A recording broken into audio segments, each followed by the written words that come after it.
All right, welcome to the Marriage Boss podcast, and I'm totally pumped because I've got a fellow coach and Facebook friend and all-around awesome lady.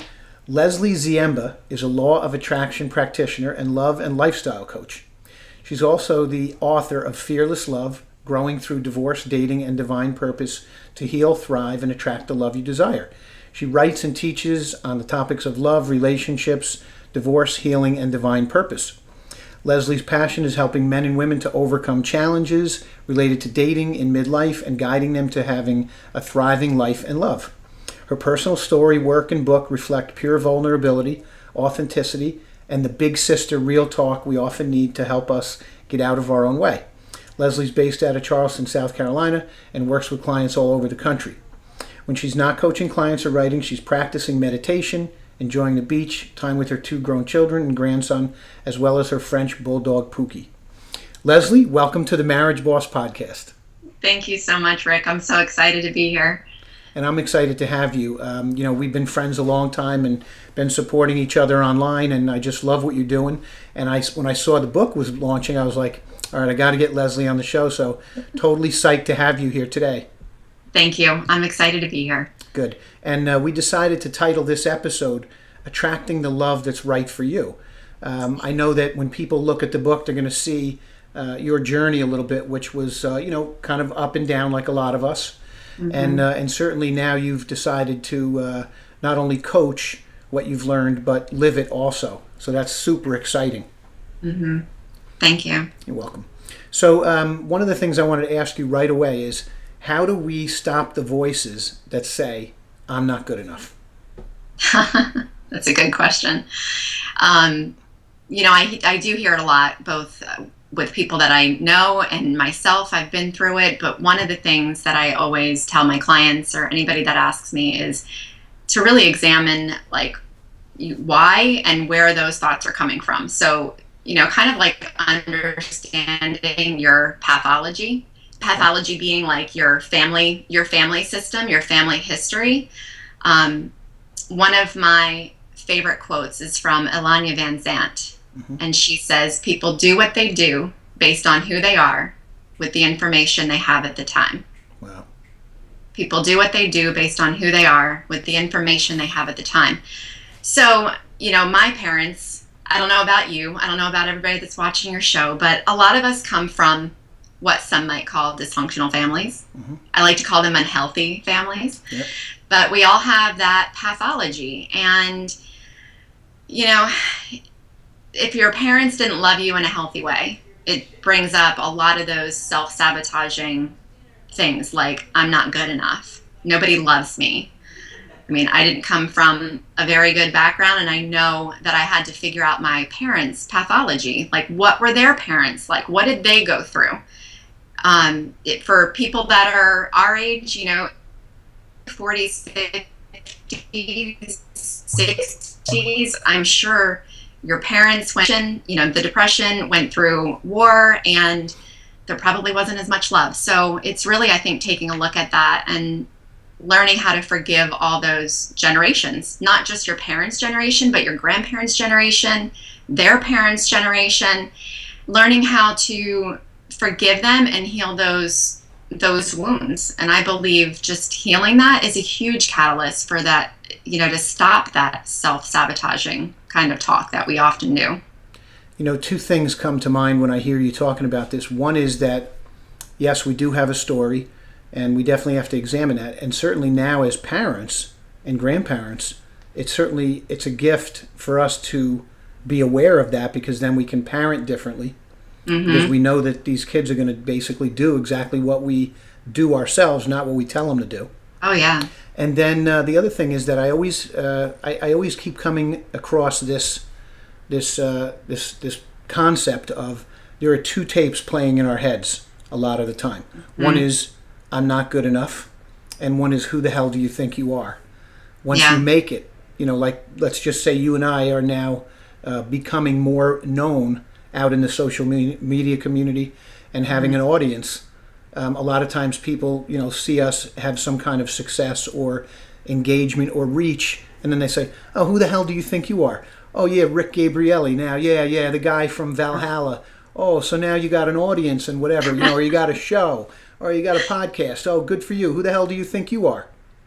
So meanwhile, there's always these two tapes playing. So we're constantly battling how to eliminate those two messages and just be somewhere in the middle, which is, what I say now is, I'm more than good enough. I'm certainly good enough, but I'm more than good enough. And I'll tell you exactly who I think I am. I'm Rick Gabrielly. I'm the marriage boss, and you're Leslie, and you're fearless love.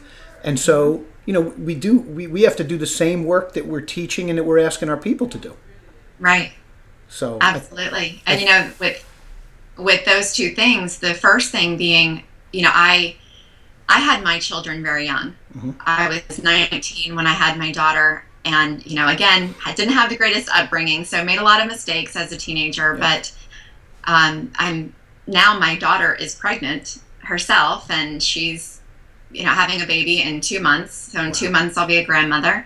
And the first thing I said to her was, after I was over the shock that I don't feel I'm old enough to be a grandmother, but after I got over that, I realized, oh my gosh, I'm so excited of what I can do with this child now, because I'm a different person than I was 25 years ago. So I've really worked on my own pathology and trying to eliminate those self-sabotaging patterns from my parents and my grandparents. And then also, when somebody says, who the hell are you? I know who the hell I am. Because guess what? The shit that you've been through is the same shit that I've been through. I would much rather go to somebody that knows on a personal level what I'm dealing with than go to somebody. I remember I went to a marriage counselor one time who she had never been married. And while I don't, I don't condemn anybody for their choices, but I wanted somebody that had a little bit more experience with marriage, on a personal level. So I think when somebody says, who the hell are you? Yeah, I've been in the trenches. That's why I'm doing what I'm doing. It certainly helps when we're trying to mentor and guide other people to have been there. And I can tell you a lot of the work that I'm doing right now is around addiction and recovery, and where relationships and business are concerned, and having been there, having been through a lot of rough patches in my own life, and really having to, like we talked before we got started recording, how to get back up. And that skill is it's priceless. So I almost get scared now when I think of having to go through life without the experiences that I had. Right. Doesn't that scare the hell out of you sometimes, thinking, what if I hadn't been through all what I've been, what would I do now? Right. I wouldn't be doing what I'm doing right now. Yeah, it's tough. If I hadn't gone through the things that I went through in my past. It makes us who we are. So what made you decide to tell all and come out, write the book, and then publish it? Because I know there's a lot of fear around doing that and telling your story. And then once you publish a book, it's like now everyone is going to know everything, and you do tell all. So I love what you shared. So tell us, what makes you do something like that? Well, I knew that I had a story, and I knew that even as ugly as the story was, and I was embarrassed by a lot of the things that I did at one point in time in my life, and I wasn't proud of the things that I had done in the past. But what I realized is that as I became a coach and I got involved in so many people's love lives, their personal lives, their careers, their childhood garbage, I realized that so many people have gone through the same thing as me.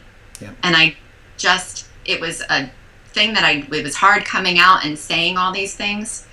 It was a lot of emotion that went into writing that book. There were oftentimes I was dictating everything into my phone, and then it would send it to email, and so many times I would just have to stop and regroup. And I mean, sometimes I'd stop for a week because it brought up so many emotions from the divorce and being cheated on and lied to and losing everything. And so, but I knew that let me give it to my editor first and see what she thinks, and see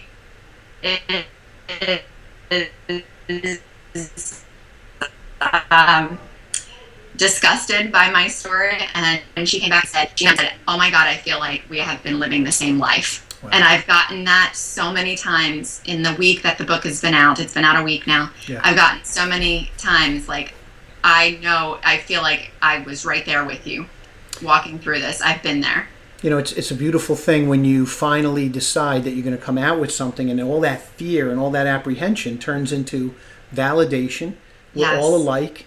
Everybody's the same. I mean, it's so empowering when you finally realize you had the guts to do something, and literally now you're going to give millions of other people permission to do the same thing, because that's the answer I was hoping for, because one of the things we want to promote on this show is to get other people to take a big leap, to have faith, to live a vibrant, truthful life.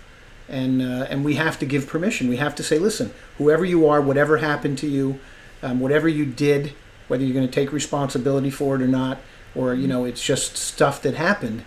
It's a beautiful thing when you realize we've all been through things. And, when I talk to people, they can't believe, like if somebody sees you today, they would never guess that you had been through. You're smiling big. You're so happy. You have so much love in your life, so much to get, so much to give. And I just think that's the message in this. I think that the thing that attracts people to you is, your attitude, your nature, your smile. And so certainly I would highly recommend this book, because as I'm listening to you talk about your why for writing it, I'm thinking not only is it a great life story, but it's really almost like a novel. Right. I could see a movie of this book, and that would be so much fun. So, any producers? my first idea is it would be a great movie. So, yeah, terrific job. I would love that. I think that would be very, very moving for many people. Yep. I have a copy of the book here if you want to see how well you can see it. Cool. Yep. I love the lips with kissing the frog. Yep. Kissing the prince. Perfect. There's lots of princes in that book. Yep. True. All right, so let's talk. I know that one of the things we mentioned in your bio is that you are a big fan of and a law of attraction practitioner. So tell us about how it's worked in your life, and how other people can put it to work in their lives.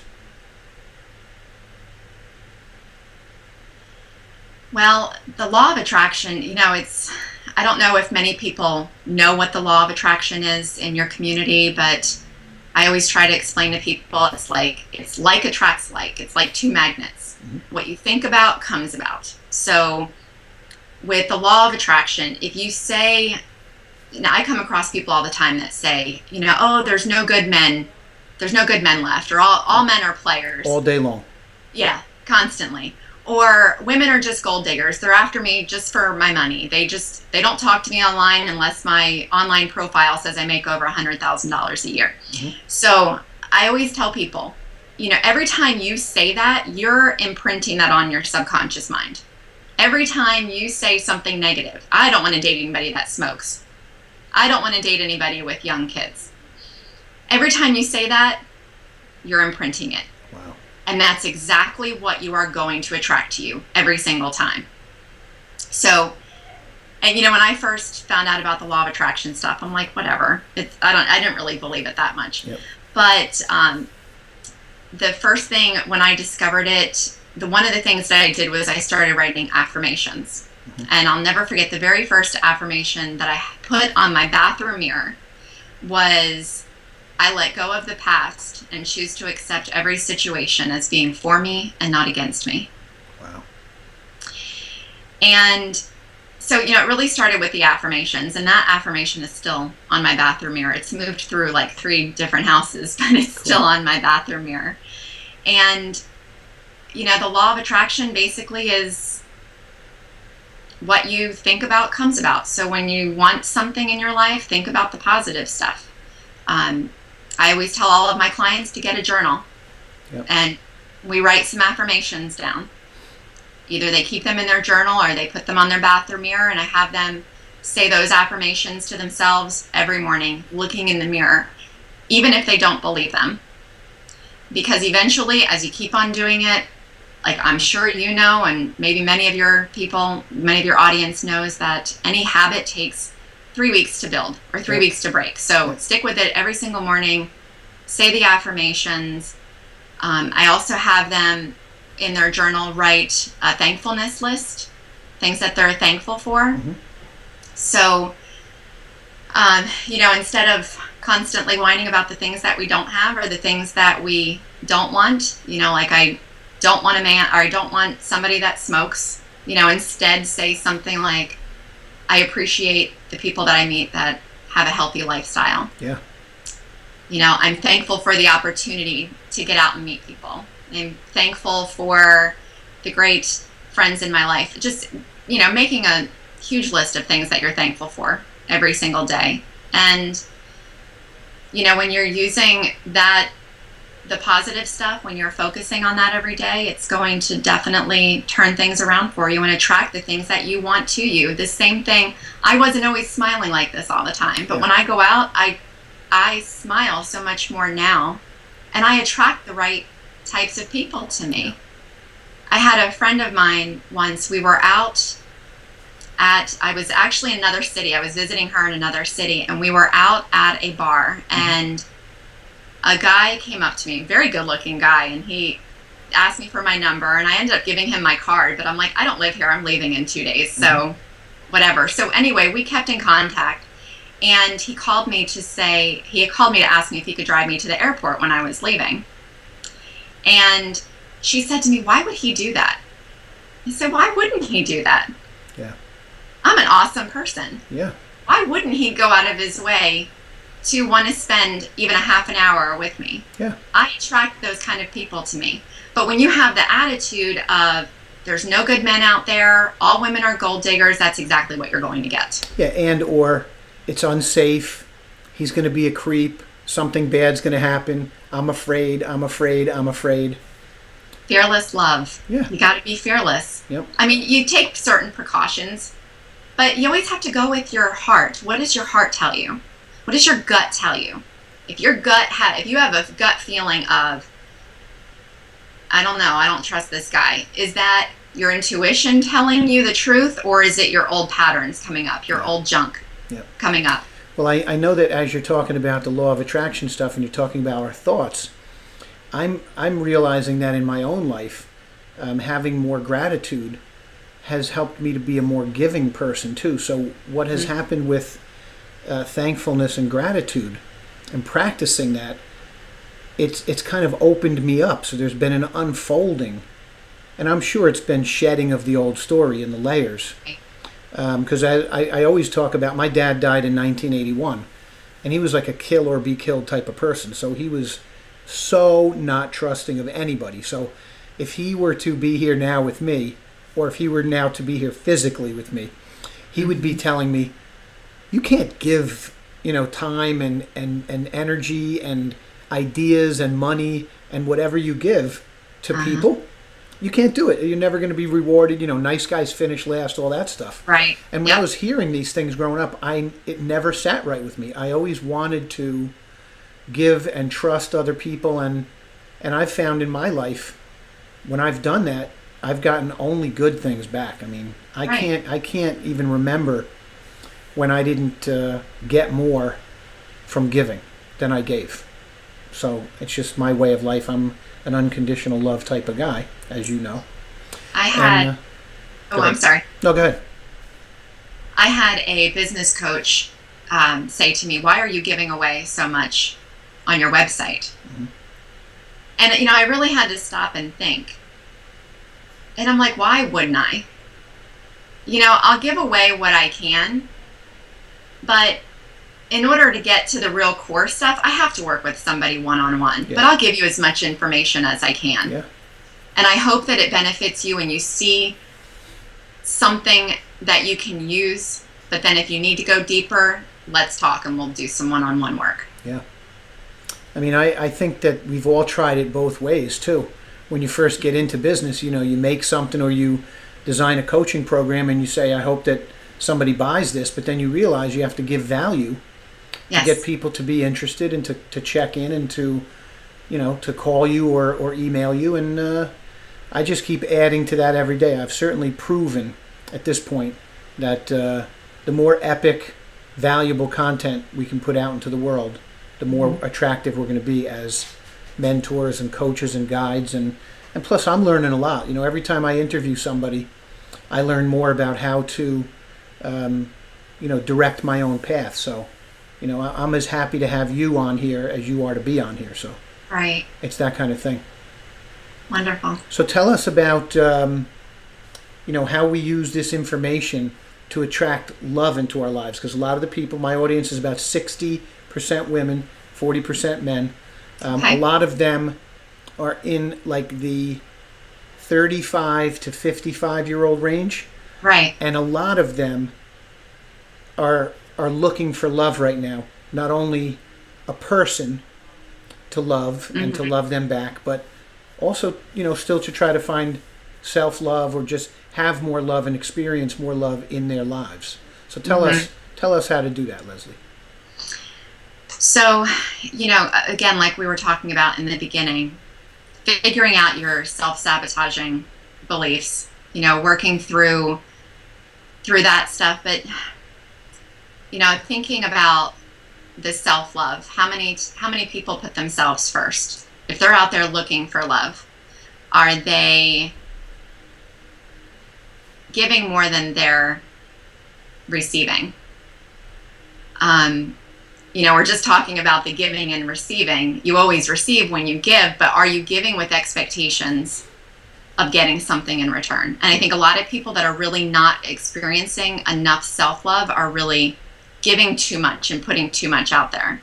But so would it be fair to say an example of, let's say, a single mom who is both the mom and the dad and the breadwinner in her home, and she's taking care of her kids and she's working and she's got an elderly parent or two or friends in the community and she's just all about other people, maybe is not giving enough to herself, right, and therefore not valuing herself enough, so not attracting someone who would find her valuable.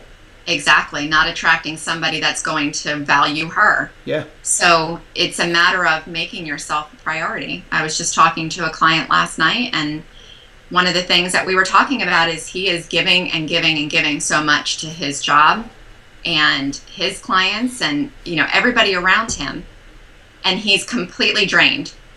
He's completely drained of the person that he really is on the inside. So one of the things that I said is 1 hour a day. You have to find 1 hour a day, cut out something, and spend that 1 hour a day doing something that is a feel-good thing for you.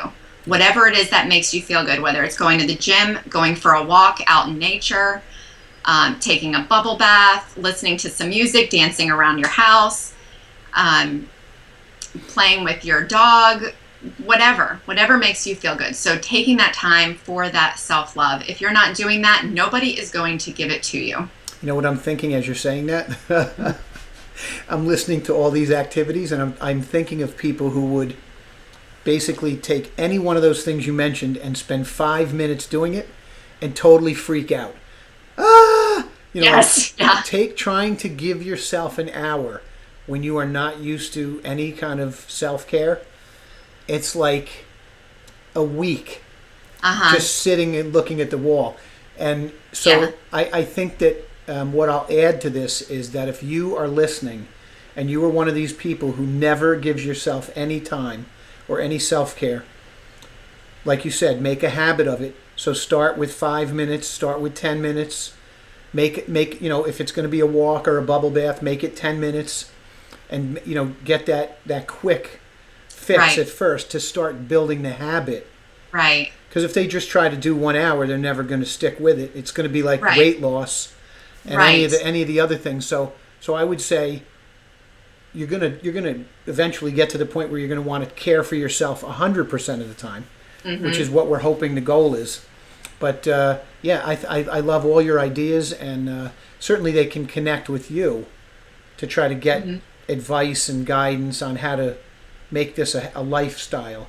Right. as opposed to a quick fix. But I'm One laughing because we talked about how you and I, when we're busy people too, we like to keep doing. So Right. it's very hard today. We're in an engaged society where we Right. just want to keep doing stuff. So this is a tough one. It is, but what I do tell people is break it up. You can take that hour and break it up. Do some in the morning, some in the evening. Okay. I tell everybody, unplug 30 minutes before you go to bed. All right. Because everyone just goes right from the screen right to the mattress. Right. If they do. Or if they do, or they're laying in bed, and their phone's plugged in or whatever, and they're here on their phone playing. Well, I'm a late night person, so I email at night, I work at night. So if I'm sending, and I know exactly who the people are who sleep with their phones, because if I message them or send them an email or text or whatever, they message right back. Yeah. And I know they're in bed, and I'm like, shame on you. You're not supposed to be. And they got their phone right next to them or on their pillow. It's a hard habit to break. I'm guilty of it myself. Here's what I did. I have my phone charger is on my fireplace in my living room. Right. So, I plug it in, and then the phone is in the living room. I'm in the bedroom. So I never hear the phone because obviously they're buzzing all night too. Yeah. And then the computer is in my office charging, never in my bedroom. So that's one way. I remember I'm going to give my buddy Armand a shameless plug now. Armand, if you're listening, he at his Titanium conference in February, he gave us this thing called the Order of Operations. And it was basically, if you're in a relationship, it was you and then your partner and then your kids. So if you're married, it was you, your husband and wife, and then your children. If you're not, it's you and then your significant other, boyfriend, girlfriend, friends, then your kids. So, and a lot of times we have it flipped. I know in my wife's life, my wife is like the kids, the kids, the kids, the kids, the kids, and then somewhere is like, me or her family and friends, and then somewhere is her on the bottom of the list. So, she's so totally guilty of that. So we have to flip that. And, this is something that Armand teaches. It's called the Order of Operations. He says it's us, ourself, and then your spouse, partner, significant other, and then your kids. And guess what happens? We talked about this for hours. What happens is you are more able to be available for your partner. There's more love, there's more communication, there's more health, nutrition, fitness, balance, and then your kids get these two very balanced, or in the case of a single parent, a very balanced person who's able to give them more. So, thanks for illustrating that, because that is something that was a great nugget that people are going to take from this. Is you got to give yourself time, and if you're listening and you have a hard time with this, get in touch with Leslie. Let her help you do it, because she's someone who learned, by doing it. Yeah, absolutely. Cool. All right, so why don't you tell everybody where they can find you if they absolutely loved what you had to say and they want to contact you. Where can they find you and the book? So you can go to my website, leslieziemba.com, and that's LeslieZiemba.com. You can find me. There's a free gift on the website. You can get my video series of how to attract successful love. And I go into something I call the 4 quadrants of getting very specific using the law of attraction on how to find that perfect mate for you. Cool. So you can download that video series. It's free on the website. You can also get the book on the website or on Amazon. Again, here's the book. Yay. All right. So it's Fearless Love, Growing Through Divorce, Dating, and Divine Purpose to Heal, Thrive, and Attract the Love You Desire. It's on Amazon on ebook or paperback. Cool. And we are going to be part of helping you make it a bestseller. Awesome. And, thank you. You're welcome. And I will put all this stuff in the show notes too, so anybody who goes to the website to listen to the podcast and or view it on YouTube will be able to get your website notes and find you and find your book. And it was just such a pleasure having you on the show. I love your work. I love you. And I'll talk to you soon. Thank you, Rick. Take care.